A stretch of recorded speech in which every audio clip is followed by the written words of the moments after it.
About you? Me too, sir. Thank you so much, sir. So, Great. sir, with your permission, shall we start the session? Ma'am, please, please. Thank you, sir. So, do not let what you cannot do interfere with what you can do. A very pleasant good evening with a cool, breezy air to all dear participants, dignitaries of Research Foundation of India, and our distinguished subject expert, Dr. Shesh Chabra, sir. As we all know that today is marked the day 2 of our 5 days FDP program on a systematic way of research paper writing, which is organized by Research Foundation of India, and it is 15th of January. And the topic for today's session is understanding ethical issues and plagiarism. And for this, a hugely knowledgeable personality, Dr. Chabra sir, is here with all of us. But before we head toward the session, let's have a look on Sir's achievement journey. Welcome. Dr. Shresh Chabra sir holds a PhD degree in labor welfare. He has a teaching experience of more than 22 years, wherein he has taught at undergraduate, postgraduate, executive program, PhD coursework level, and guided research projects. In Sir's present assignment, he is associated as Associate Professor with Delhi College, Business School, Indore. And he has published in national and international journals, conferences, and dailies. Sir is associated as reviewer with Global Journal of Labour, University of Witwatersrand, South Africa, Journal of HRM, Science Publishing Group, New York, USA, Journal Press, India, Case Focus Journal, UK Common Ground Research Networks, University of Illinois Research Park, USA, and International Management Conference, AIC, Bucharest.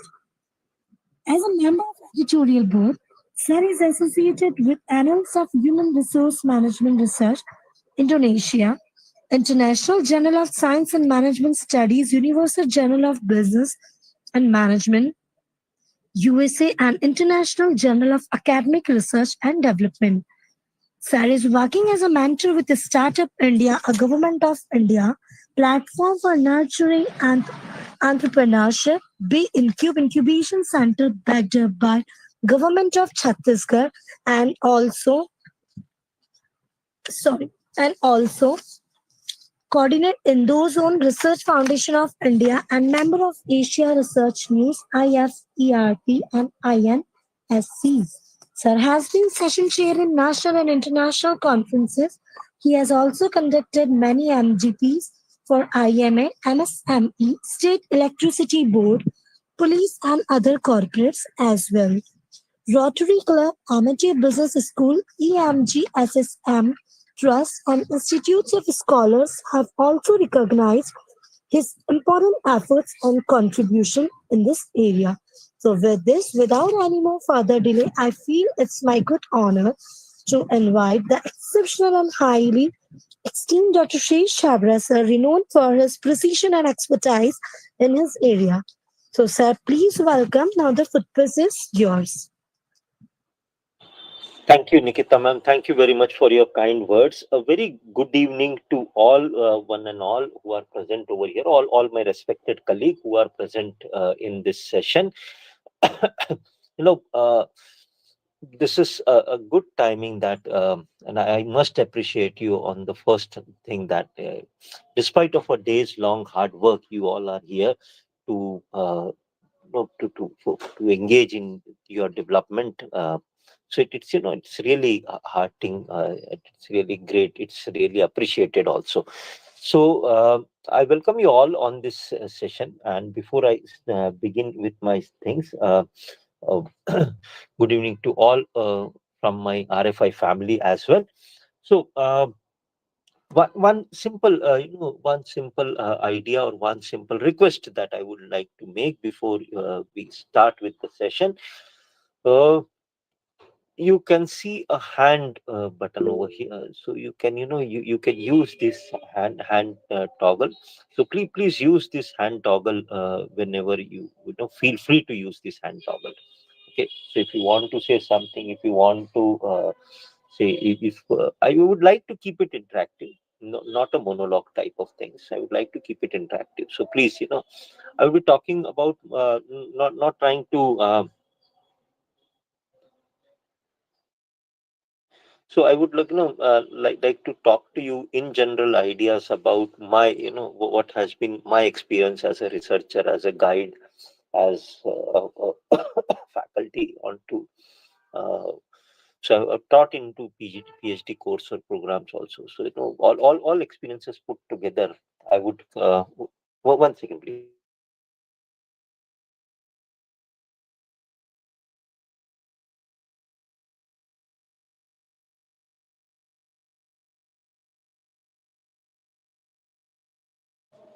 Sorry. So you know that is what my a composite idea of today's class would be. So if you feel like that I missed on certain ideas, or you have something better to share on to, see, we are into a common learning zone platform. It's kind of Nikita ma'am to say call me an expert, but please understand this, I'm a colleague of yours. That's it. So uh, treat me as a colleague, and whatever better I can do for you, I would try and do based on my understanding of that thing. Okay, so so we agree with this idea that we would be keeping this session interactive. Yes, you can speak or you can raise your hand if you are Yes, in sir. agreement with this. Okay, great. Fair enough, fair enough. Fair enough. So because that way you and me both would be feeling beneficial, benefited rather than keeping it a monologue. Thank you very much. Thank you for your response.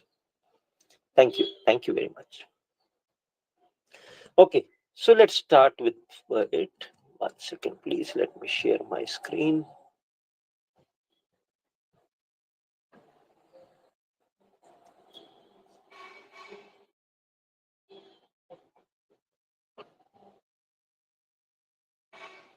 Okay, so essentially, what we would be talking in today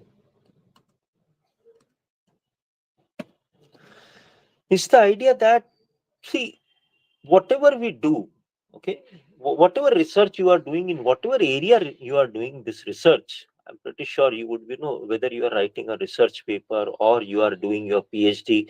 Obviously, the magnitude of both are different, but if you're doing your research paper or you're writing say if you're engaged in thesis, nothing great than that. Okay, you would be a next level type of you're doing a next level service to the society. But even if you're writing your research paper, please don't be under this impression that people don't refer to your researches. They do refer to your researches. uh, Government of India uses it. Maybe you can share your finding on your behalf with I keep seeing that in papers that dailies, you might also be going through that. That dailies, they carry some of the research reports. You can share your research with any of the renowned dailies, and they would publish it as a part of their research insight or things like that. So whether on a mass scale or anything like that, or say on a least idea, people would be referring to your researches in their research. Okay, so that, like, say, when you do review of literature or when you write discussion or inferences or something like that, so you tend to compare your research areas with someone else's research area. So in that way, it would be like a comparison types which would be done on that thing. So having said this, please understand one simple idea that whatever you do, you are not doing it in silos. There are some audiences for your research. In one or the other way, there are audiences for your research. So please understand this thing. Okay, that there are audiences for your research and people would be referring to your researches. So hence, it becomes more the way more important that we keep ourselves from any such malpractices which otherwise may be harming the very spirit of being a researcher. Okay, so once we proceed, I will be taking through this ideas to you that how research becomes important and what are the so-called not so good practices. I would not refer to them as malpractices, but there are certain not so good practices which should be avoided. Okay, so I always keep telling them that try and overcome those temptations of if you are trying to be ethical, try and overcome such temptations. Like say, I give an example to start with. I believe some of you are PhD scholars also. Do I Yes, have? sir. Okay, great, great, great. Yes, sir. Okay, okay, great, great. So Yes, sir. I have certain PhD, some PhD scholars as well. So once you have, so if you are PhD scholar at any level of your PhD, you would understand this thing. I was going through this thing. There are many memes when I was doing my PhD in 24, when I submitted my PhD in 2014. There were many memes going around that saying that how does a PhD scholar works and whatnot, and there are memes created around it. At some point of time you would feel PhD is a huge motivation work, self-driven work. Okay, with again due respect to all the guides, but it's primarily because guides are there to to enlighten your path. Okay, but actual work is something that you have to, the scholar has to actually do it. So at some point in time in life, while your PhD journey is on, you would lose that motivation. You would lose that fire. Okay, then what would happen? I've seen that I was driving my vehicle, and on a backside of a rickshaw, it was written that I forgot. I believe since my phone was lost, so I lost that data. Else I would have shown you what on the screen. There was an ad written over there that you can get the PhD return, you can get the assignments return, paper return, this return. For all these services, contact us. So what I'm trying to tell you is that at some point of time you would get this strong urge to get this PhD done from outside, or outsource this work, okay, of research. My humblest request to you would be, please don't do this. It's illegal, it's unethical, that's a different idea.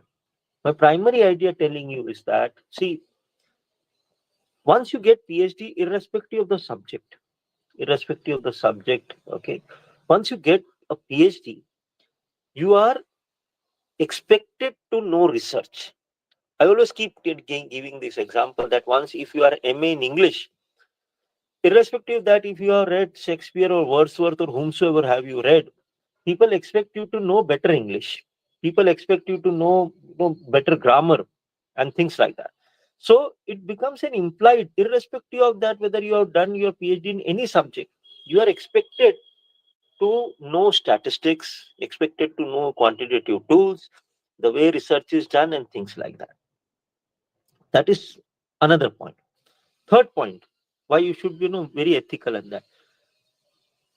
With this PhD work, you would, wherever you would move, you would be, you would face an interview which would be largely focused on your PhD. So people would, they would question you some ideas on your core areas, the areas that you would be talking about. That would be only few questions, but largely they would be understanding from you what have you done, so, so that they can gauge your seriousness. Only hardly 0.0001%, I believe, I don't have any statistics to tell you, would do a D-Lit after PhD. Hardly you would find any. Okay. I'm sorry, I'm getting a call. It's something urgent. Please excuse me for a minute. I'm really sorry for the interruption. Okay, sir, no issue.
I'm really sorry for the interruption.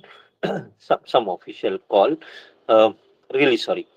So, so I was telling you, that you please don't be under this impression that once you are done, doctorate is added to your name, you can, freely do things. No, you would be questioned on many ideas as to why and not only in your PhD vivas, beyond your PhD vivas also. You're expected to know research. That's the reason I'm saying you. However difficult it may become, okay, please do it very sincerely. Take help of people, but don't outsource it. Okay. It's not compulsory that you would be knowing everything in advance, but take help of people. That is the reason, like say, that's one of the, I'm very happy when I tell you that after a day's long work, you are attending this, this 5 day long program, whether it may be an hour or so long, but you are, that shows your sincerity towards yourself. You are trying to understand some idea onto it, at least. Okay, it is, something would be there. So try and connect with people which who can, who can be of help to you, who can show you that path. I understand that when you are new in research, people are not very, you won't feel very happening types. Okay, but don't give up on that thing. That's the most important thing. If you want to be ethical, try it yourself.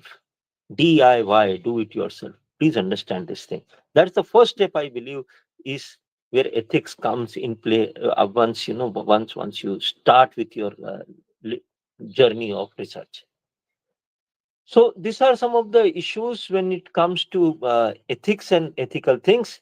So let's start with this. So you should be aware when I talk about approval and consent. Please understand that throughout my idea, I would be giving you a connecting things. So, point one would maybe connected to point six, something like that. There are two ways of knowing it, or there are two ways of looking at approval and consent. One, please understand this idea that once you look into that something is like happening around, once you've selected a journal, please understand this thing that go through a detailed author guideline. One, try and see that how would you know what all are the requirements. UGC in its norms have classified or created an idea about predatory journals. Okay, so look into that thing. That one, it's not a predatory journal. Two, you are not you are not submitting it to a fake journal. Okay, many people actually do it. That gets without checking on the UGC website, they submit it to fake journals, and there is no list as such of created that's available on the UGC care thing of Web of Science, Scopus, and anything. So that list is available. Get it from an authentic source. Check the journal thoroughly before you actually submit. I've seen cases, many cases have been told to me by my colleagues that, sir, we submitted it to a journal. They charged us money. We had given them money. Now it turns out to be a fake journal. Okay, a counterfeit journal. So in the same name but with a different idea. It does happens.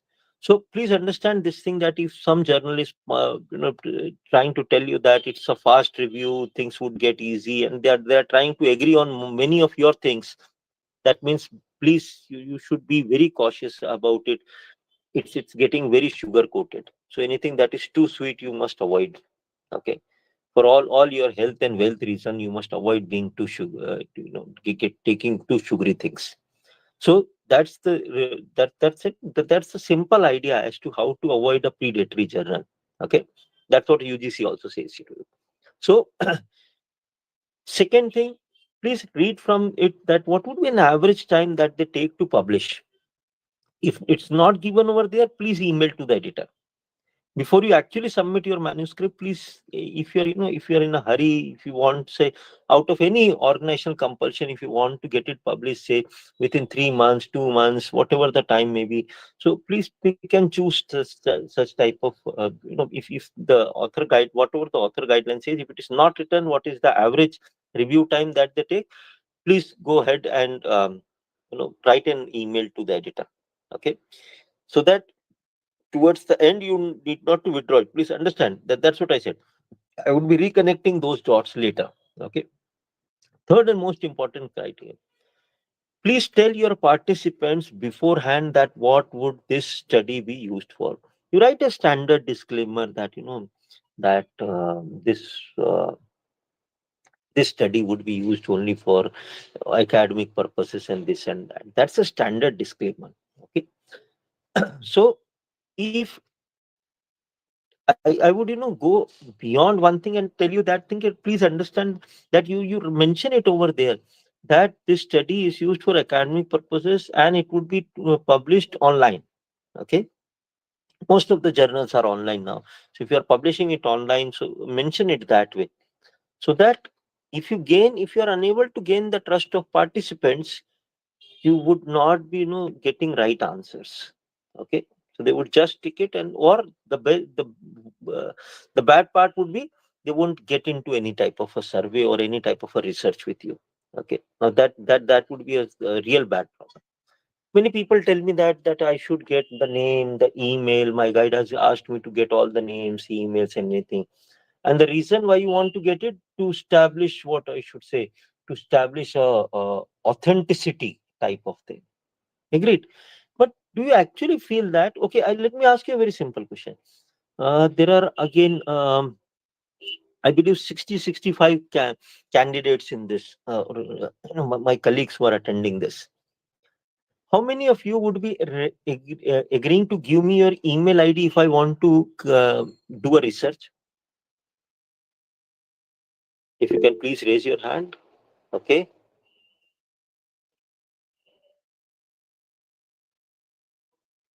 Okay. Great. Okay. 7, 8, 9, 11. Great. Great. 12, 13. Okay. Means approximately I can find 15 candidates. Yes. Okay. 20 candidates. Say out of around 70 people, only 20 candidates, roughly, by I'm talking on a very optimistic idea. Can I ask someone who is not ready to give me an email, or I believe that only 20 people are hearing me? How should I take it? Can I ask someone who can, who feels that why he or she may not prefer to give his or her email to me for research purposes? Can I hear it from someone?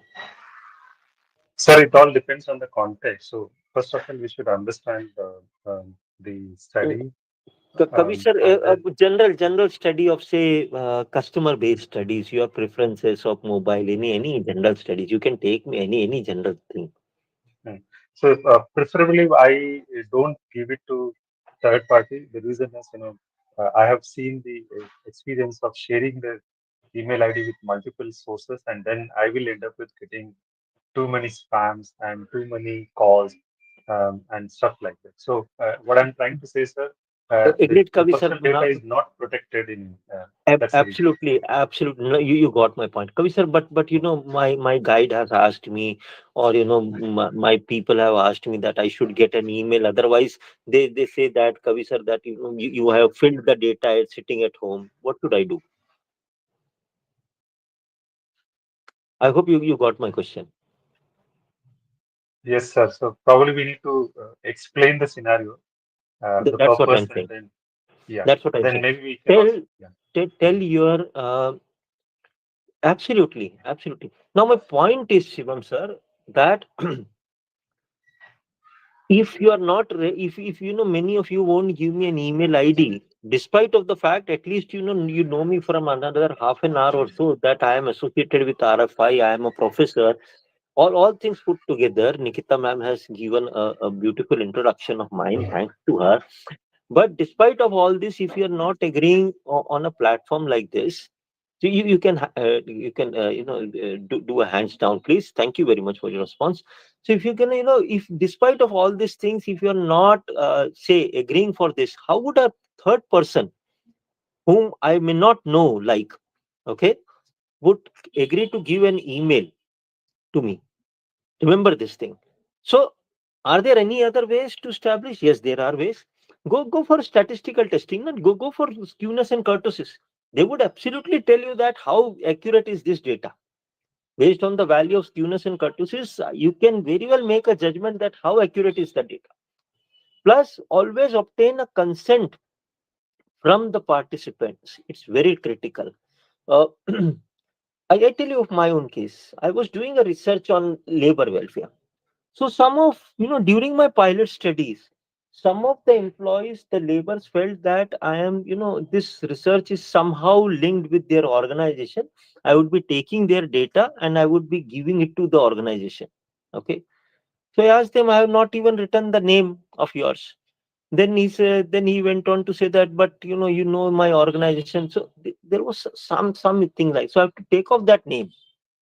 Initially, I also way back 2009, 10, I also, I started asking names and all. He said that then you would, relate it to everything. So if I'm talking about that, what are the facilities available to me, what are not, then my company would know about it. So that's what I'm saying. Please understand that participants from 2009 to 2025, they have become very sensitive about what to do, what not to do. Kavi sir, ma'am, Shivam sir, they have said it very right that it's all about that sharing your personal data. You never know that what would how that data would be used.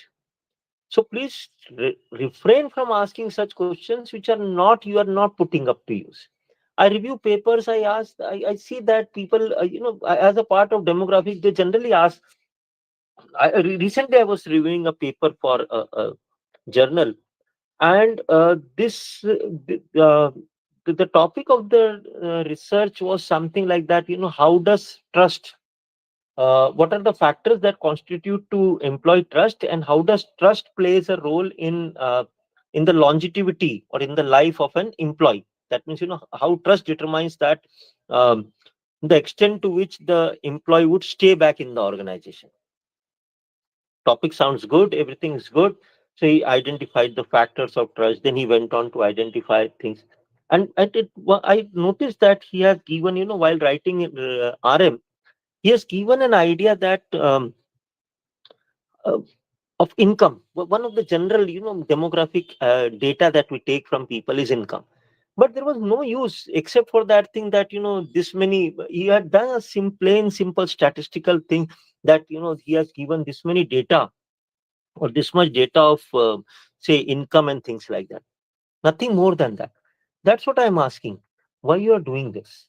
If you don't have any further data to give, okay, if you don't want, so, are you using that data? The answer is no. Then why you are collecting the data?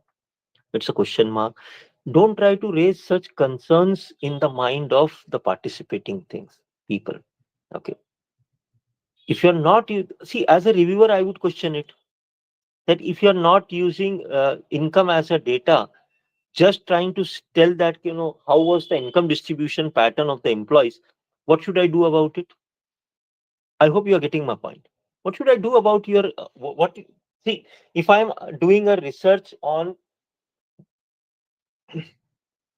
your time to go office, say very simple, okay, layman research I'm doing. Your time to report at office, okay, and I'm asking your income. Do you feel it is justified?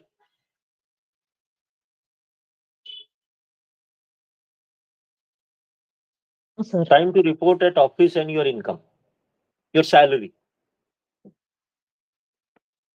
is it justified? No, sir. That's what I'm saying. Why you are asking that then? Okay. At the first place, don't ask such questions which raises the concern or which which can raise question marks in the mind of participants. So remember, you already are struggling with getting response. If you ask such questions, the response rate would fall down further.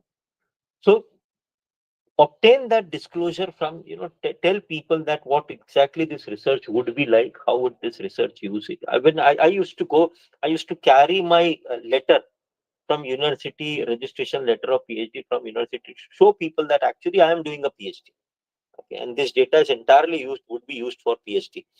And I made sure that to tell them that this Nobody would be, once this data goes into data bank, it won't be, nobody would be able to say to identify the respondents.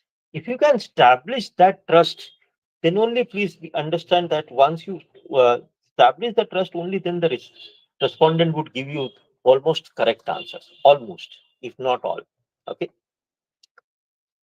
These are two of the most important thing. Okay, let me ask you a simple question.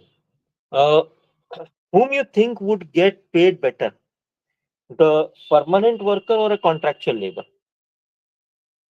In general, I am asking. At any organization, in general. Permanent employee will get better, sir. Permanent, obviously. Okay, that's what is expected.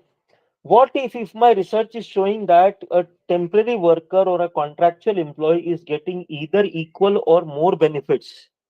This is what my research shows. What you would do?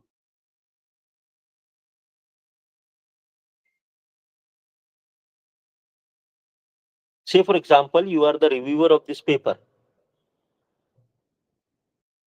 This is what my outcome indicates. What would you do?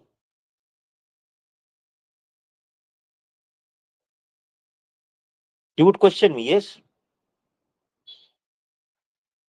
You would question that, you would put question marks on my research. That how is it possible like? So in order to remove question marks, what I would do? Jimmy sir, even if you feel that being on a contract, in any type of contract, even if the contract is for a small period of time or whatever the things may be that. So I would get say 1 lakh every month, but it always would be for a shorter run of time, no? So that's a pure contractual type of a job. So then I won't be looking at other facilities that the organization is given. So I'm not getting into the discussion as of now. My point that I'm trying to tell you that if it is something you are deviating from the stated norms to a larger extent, and you don't have an actual or strong base to suggest that this is what happens, then what you are left with? You are left either with that you generate the data, okay, or you manipulate the data. This not only happens when you have to deal with when you just sit at home and tick the questionnaires, that's a different idea. But this also happens when when you are in a conflict of interest with research. I would, when I explain this conflict of interest, I would tell you how this fabrication or falsification or data accuracy can be a question mark when you are in conflict of interest. Okay. So you try to show something else which is exactly not the reported research, that what your data suggests and what you are getting onto it. So that too can be a very different story. And then the problem is why one should falsify or fabricate the data. Either I believe that either you're not carried the researches in your its true spirit, or you've done something to show a research, or something serious gross thing is missing, or you are in a conflict of interest. Okay. So that's actually, t- talk about that. We are talking about a social science research. Say, for example, what if you are talking about a research on nutrition, or research on, say, any medical research? How about that? If you obtain a falsified or a fabricated data, how about that thing? You are doing a drug research and you obtain that data on a falsified or a fabricated way. You can think about the serious consequences that this drug can cause, or this medicine can cause, or whatever you are whatever you are telling people to eat. Okay. So what all what all seriousness it can cause. So if you are if anyone from a pharma or a medical field is listening to me, please understand that extremely serious. Okay. Plagiarism. I would talk self plagiarism later. Okay. Before I get into plagiarism, answer a simple question of mine. I heard, how do you write a research paper? Say, for example, you you refer to maybe another 20 research papers more, then you write your review of literature, you write findings, you do your own, you might have done your questionnaires, things like that. So many a times you use reference of someone else's researches, either to compare your researcher, or something that you can always show people that, okay, see, I have referred to this many researchers to write a research paper. Agreed? That's how we do it in the most simple form. Okay. Yes, sir. Now the point is that I have got certain set of questions for you. Why I should give credit to someone else when I see I have not used the what should I say? I have not used the um, definition or something that say author A says something like that. So I've not used any definition. I've read from your paper, read from other paper, mixed all those things, created a jumbo box to all put together, and then I am writing a research. Okay. So my question number one is why I should give you credit, because now it's all in my language. Okay, that is my question number one. Question number two: if you convince me that, okay, for some or the other purpose I should give you a credit, then question number two is, if I give all credit to you, what would be my contribution into your research? Okay, people would question my idea, na? Okay, that's great. So Shivam sir says that you got an idea of that, but Shivam sir, my question still remains the same. I have transcribed it, I have rewritten it in my own language. Now what should I do? Now it does not remains your research. No, I used my own language to write it.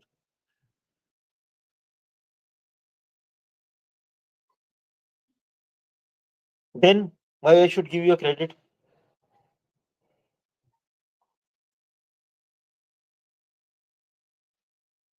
I would have given you a credit if I would have used exactly from the same thing. I've taken from your paper, I've used it because the base is somebody else's hard work. Great. Okay. That's the way. It's not primarily your idea. Okay. Great. Now comes my second question. I told you that if you convince me that why I should give credit to someone else, now tell me something. Then answer second question of mine. That what would be my contribution in research then?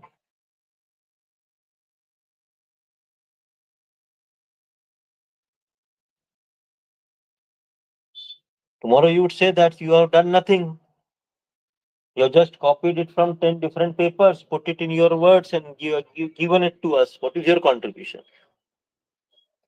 See, the way you write your inferences, the way you write your discussions, many other things are your contribution, your original contribution to research. So please understand this thing that you need to actually give it a thought onto how plagiarism and things like that would work. Okay. So absolutely. Okay. Even if you are not using a citation or something like that. Okay. But it's not only about using definitions. It's about that you are trying to give credit to someone else because it's not originally your idea. It's someone else's idea and you are using that idea for your purposes. Okay. So there is a clear cut guideline that is provided by uh, COPE and UGC is trying to consider as a legal offense in India. Okay. So what you do, as I told you, remember this thing I told you? Please read the second idea of this thing. That adhere to the rules and regulations with respect to publications of manuscript. So you must know actually how much time is it going to take, because many of people what they would do that they would submit it to multiple journals at all at one go. Okay, it's not only a submission fraud. Then people tell me that, sir, why you are calling it a fraud? See, people journals can take different times. So whomsoever replies me at the first part or in the first thing, I would go with that journal. Agreed? Go with that journal. Now I would talk about some other problem too, and that is how I link with this thing. When you submit a journal, it's a normal practice these days that people use anti-plagiarism software, or they use a plagiarism software, even like something like AI powered software also. to detect that how much has been written by you, how much have you used chat GPT or any other AI tool, how much has been copied or non-credited type of material. Okay, this is a general practice that we do as a reviewer. Also, we understand this thing. But recently I reviewed a paper, and a few days later, the editor wrote to me that please don't review this paper because this has been taken off because of the plagiarism score. So it's a simple practice. Now, having said this, if you are trying to use any open plagiarism software or free plagiarism software, during my training programs, people ask me, sir, if you can suggest us some good plagiarism, anti-plagiarism software. Simple idea. One, in which you can actually delete the paper from the server. Okay. Once I've checked the plagiarism, I can delete the paper from the thing, I can make improvements, and then I can re-upload it. If these are the rights which are available to you, go ahead. That is point number one. Point number two, please understand that any plagiarism software, while detecting plagiarism, works on a simple algorithm that it would go and it is, it subscribes to many open and other sources of journal, Google Scholars, open sources, many other journals like Emeralds, EBSCO, Science Direct, many plethora of them. And based on that, it generates a report of matching, of similarity.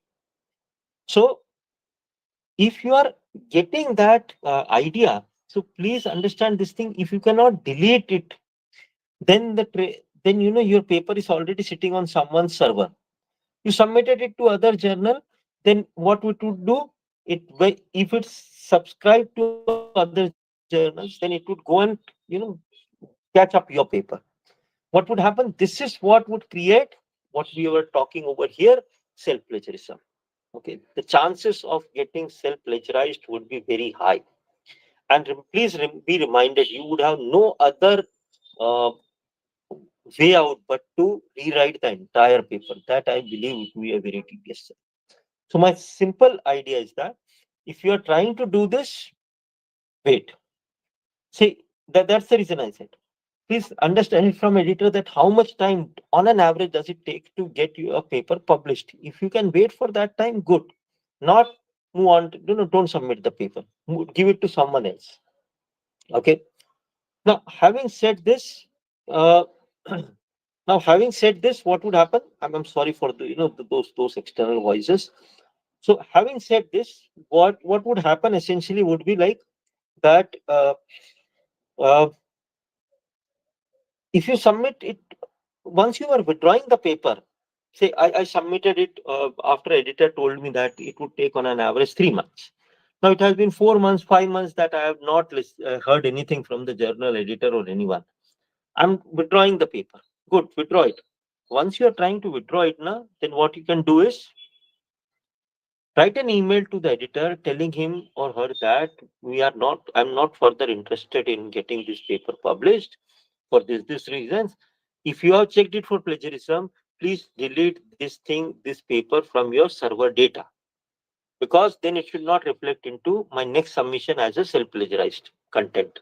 Okay, or plagiarism from different resources. Okay, so please get it done, get it through, and then then proceed for next submission. This is, and that I repeat it again. If you are using any type of free plagiarism software, please make sure that you have got that administrative rights to delete the paper from the server, from the main server. Okay. If you don't have deletion rights, please don't use this software, whether it is paid, it is free, irrespective of anything like that. Okay. This is the one simple thing. You do one research and then multiply it by taking pieces from it.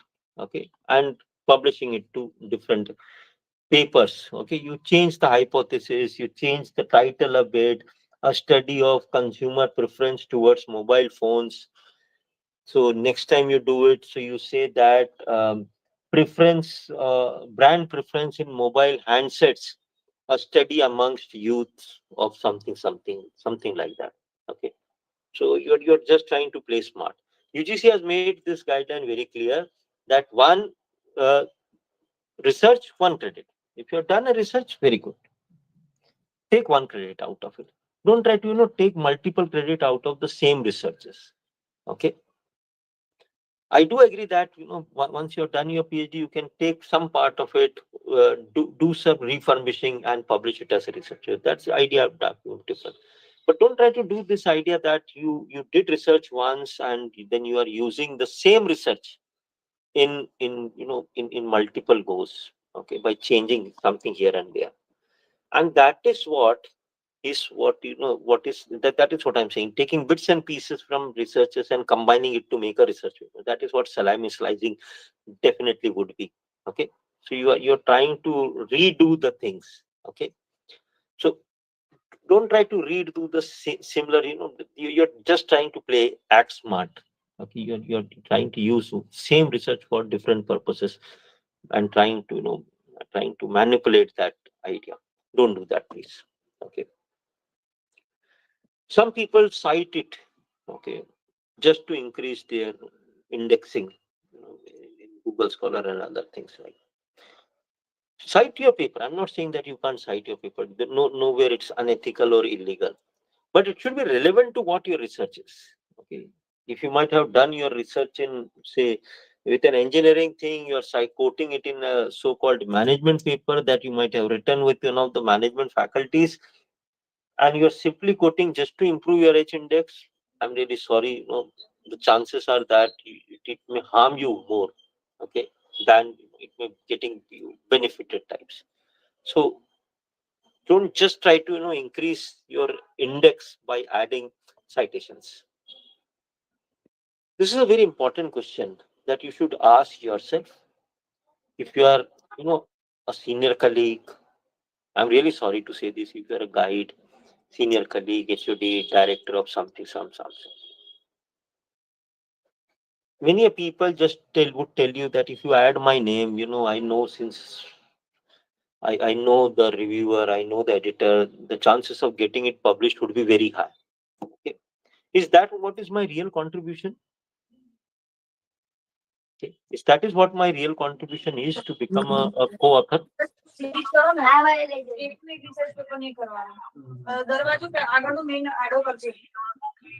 Shweta ma'am, if you can please mute your mic. Shweta ma'am, if you can please, thank you, Shweta ma'am.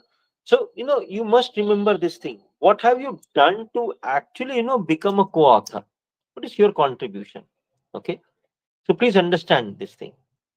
So many people tell me that, okay, so the better idea would be that, say, I'm good, I may be good at statistics. So you write the rest of the theory part, or the conceptual part of the research. I would do the statistical testing. Okay. So that's how your and my contribution would be similar. Okay. So you can always look for joint research, collaborative research, but please contribute. Don't try to take the advantage of your position because somebody is junior to you, or you're trying to bully that thing. You're just trying to make sure that he or she adds your name just by the virtue of you being a senior or you command certain position. Okay, please don't do this. Even as a guide also, that's the easiest way that you can make your scholar learn practical research. Okay, so please refer to this as a that please contribute. Okay, so that would be great. I talked about one idea, remember, conflict of interest, when I talked about data fabrication and data falsification. Remember this thing, falsification and fabrication? Okay, now I told you that it may not be always the case that you ended up, you landed up on a wrong platform. No, or you haven't done any research, you're just trying to put something in the part of research. There may be actually a conflict of interest. What people generally do is that, say, especially when you are writing a case study or anything like that, what people generally do it, they they try to show that, or they take an the first one to approach would be some friend. Go approach a friend. Okay, but the problem, please understand that if the results are not that favorable, okay, if the employees are saying, say, bad about organization or something like that, So in order to save their image or their brand or something, anything like that, won't you be under obligation to change your research data? Obviously, yes, you would be under obligation to change your research data because you are looking forward to a publication. But for your publication, they have given you a data, and they would not like to get a tarnished image just for so-called your.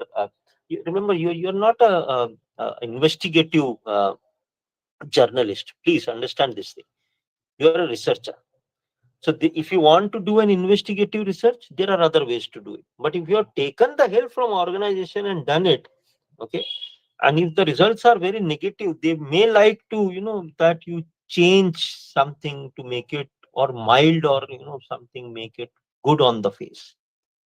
Just try and report that okay, they should increase the amount of say water in organization. Something very silly type as one suggestion to management, something like that. Okay, so you have to change of that. So that is the most important conflict of interest. Okay, so the best thing to avoid is try not to use your own resources for researches. Okay, because at times they may be wanting you to play with the data. So please understand. Okay, so if you already told me that there is a conflict of interest, almost all good journals would like to know from you a standard declaration that whether there was any conflict of interest involved. Okay, then if you declare that thing, then I may have my own thing that you may be biased in certain way of thinking. So some hints I've already talked about, so I'm not trying to repeat the similar things, but remember that thing that at the first place, don't try to plagiarize. What people do, they copy paste some paragraph. Okay, remember that I told you, stay away from temptations in this if you want to be very ethical. The basic idea is, say for example, you may find a research paper which is very close to almost 80% close to your research. So you would be hugely tempted to use that research paper, to borrow from that research paper, change some question, things here and there. I was introduced to plagiarism in 2008-9 when I joined my recent college. So we work on Turnitin. So that's how I was, introduced on that thing. So, please understand this thing that uh, don't try to, fool around. So what students would do, they would right click, they would change it to some other synonyms and things like that. So trying to catch you to tell you that okay, this is what is plagiarized, this content is non-plagiarized. So there are four, say out of 4 lines, there are few lines which are red in color to show it is plagiarized, or there are few words in between. So we get an idea that you're just trying to fool around. Okay, you actually picked up the entire paragraph, entire things like that, and you're just trying to redo that. And in one of my so-called investigation as a reviewer, I caught up a very serious case. Let me, talk about that. Now, this gentleman who submitted a paper, I somehow, so it was not a blind review. Usually, people use a blind review system. So, what happened that I looked into the plagiarism report. So, it usually showed that entire plagiarism is in the or the most of the plagiarism is only in the reference list. Okay. So one thing is that if you are using Turnitin, so overwrite that thing and you can reduce that plagiarism. So that would be one way. But I was somehow very curious, and to my shock, I found that this gentleman or the whomsoever the author was, this person has actually copy pasted from the entire paper, not only few paragraphs, entire paper. He has changed the context from US to India. He has used a differential language on preferences, but kept the entire reference list as same. So the reference list was caught up. From that reference list, you went on to catch up that idea. So that's what I'm saying. Don't try to fool around. People are very smart. If you know how to use technologies, other are also do you use that technologies. And I told you that journals mostly today use an anti-plagiarism software. So you would be caught red-handed any point of time. Okay, so there is no way that you can be intentionally doing something. If you, as I always told you, that if you are trying to use a quotation or something, put a quotation mark or something, and then put an inverted commas, and then indent one to the right, one to the sorry, yes, one to the right. Okay, so people would understand, Turnitin especially would understand that this is used for a quotation purpose, not to copy it. Okay, try and use as much resources as you can. Don't restrict or don't limit yourself to sources. Try and use as many sources as you can for two reasons. One, even if it catches up plagiarism, say if I use 30 resources in writing a research paper, if it would catch up a plagiarism, the chances of it showing less than 1% from a single source would be high. So the more resources, more the references that you use, so the better it would become. Okay, because then you can obviously argue on this idea that it is a well-read type of a research paper. Again, I was going through a research paper, which the entire length of the research paper was, I believe, 4 pages. And then there was a reference list which was attached of almost 40 references being used. Okay, right from introduction to conclusion. So that's how it is like. So if you are giving any type of fact, if you're making even making an assertion, please reference it. Okay. If you are a non-native person, don't try to copy paste it. Okay. When I started my research, I made the first questionnaire in English. Then I have to make sure that question is getting translated into Hindi, because you understand, in northern India, most of the people would understand Hindi in general, or they would speak Hindi in general. And since I was doing a research on labor, more the way it becomes very necessary. Now, while doing from English to Hindi, I was not only dependent on certain software. I used um, uh, an MA Hindi to actually translate it. Okay, so if you're coming from a non-native idea, please try and do that thing. Okay, I've already talked about the rest of the things, so I won't trying to put your time onto that thing. Um, So this is what I would like to tell you towards the end of my, and because I already consumed an hour of yours, that please maintain that originality. People still refer to researchers, not only medical researchers. I would repeat, people you still use, or they refer to even your social researchers also. Okay, so irrespective of the subject that you are coming from, we are expecting that research adds to the pool of existing pool of knowledge. Please make sure that even in a drop of ocean, a drop of ocean can make a difference. So even if not, you may not, it's not necessary that if you are a researcher, you must every time discover something new. No, nothing. Or you need to invent something. Forget about it. But at least, try and do an accountable research. I told you that people would refer to it. So please understand this thing, that it's always better that honesty flows in within us. Okay, so you can, for detailed guidelines of COPE and other things, you can refer to this thing. Okay, so that's all from my side. Thank you very much for your patient listening. uh, I open the house for any question answers, else we may pass on this session to Nikita ma'am. Yes, please go ahead. Or if you want to contribute, if you have got some experiences, please feel free to contribute. Yes. I believe those who have raised their hands, they have got a question or they want to contribute something. Please go ahead in either of the cases. Hello. Good morning, sir. Good evening, sir. Good evening, ma'am. Hello. Good My evening, name ma'am. is sir. My name is Shamika.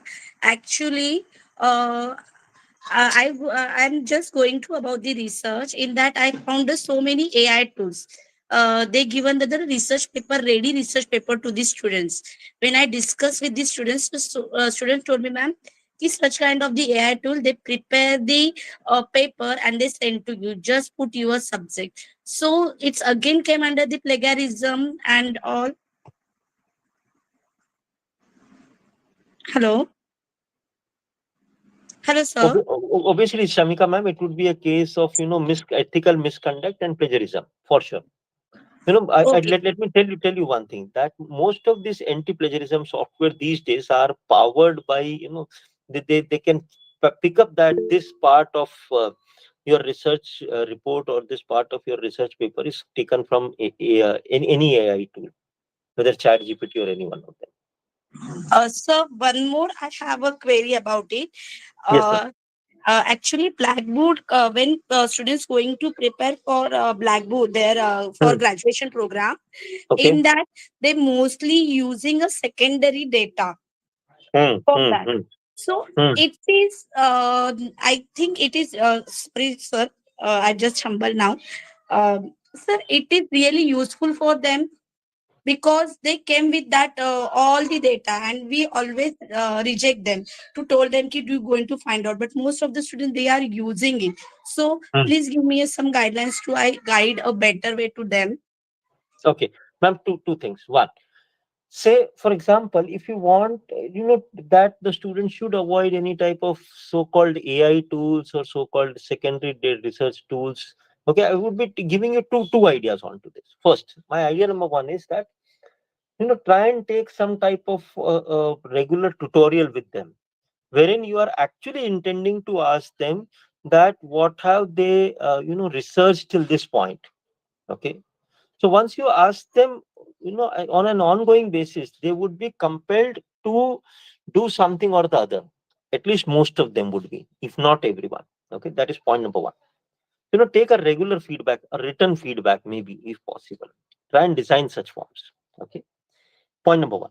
Point number two, even if they are using a secondary data, okay, try and show them that, how they can do simple calculations on secondary data, and they can find out some new data out of it, and they can, write a research on that, or they can they can add that new data formed out of the second data calculation as a part of their research. So that would be a value addition.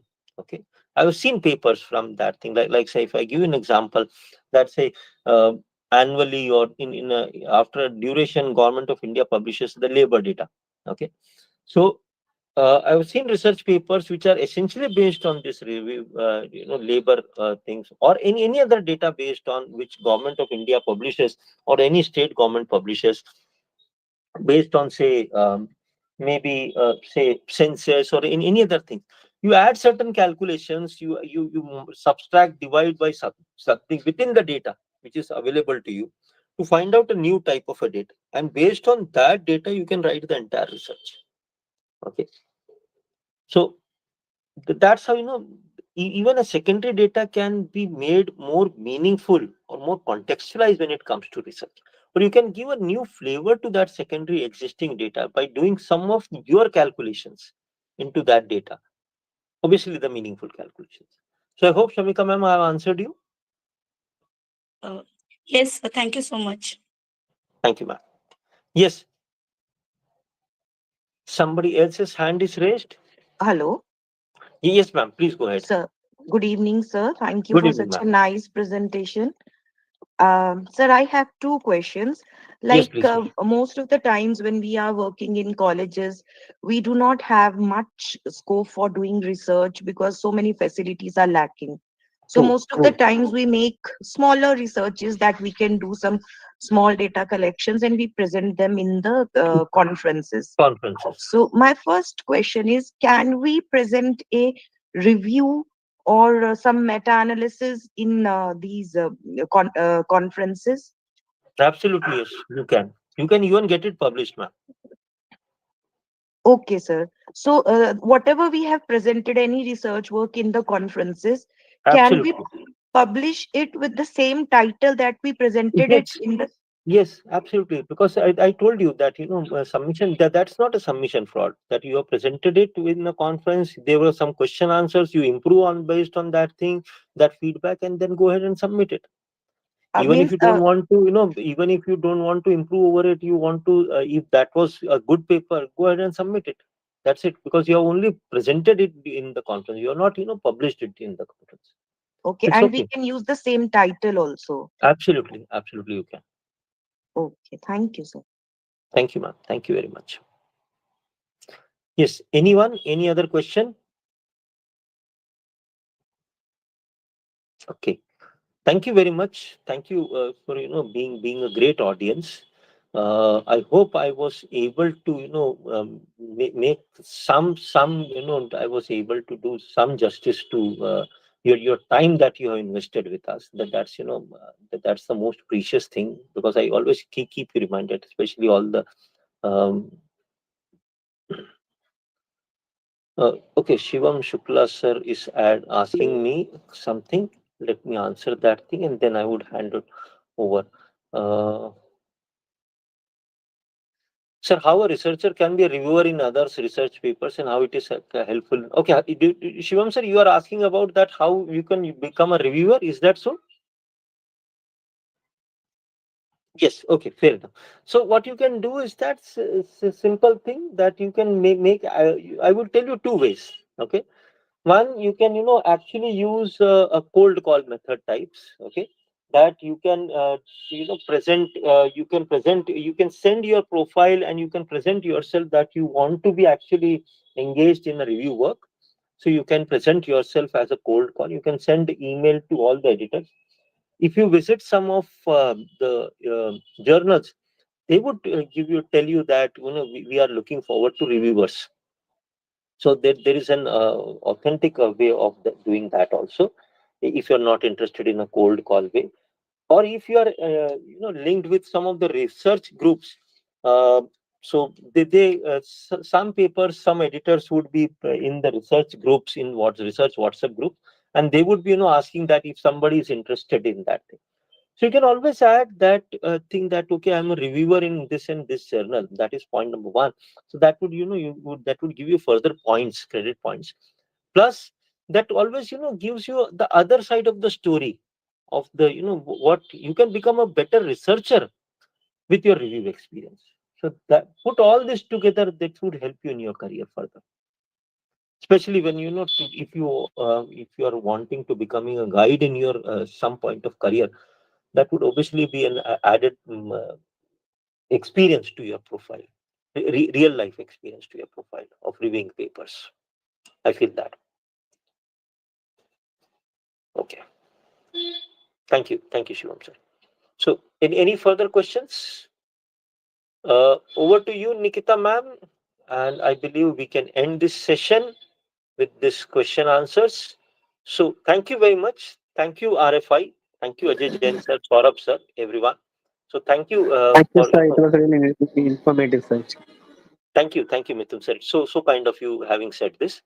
So thank you very much. It's always the great participants like you who make a session good.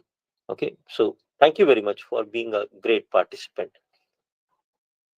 Thank you.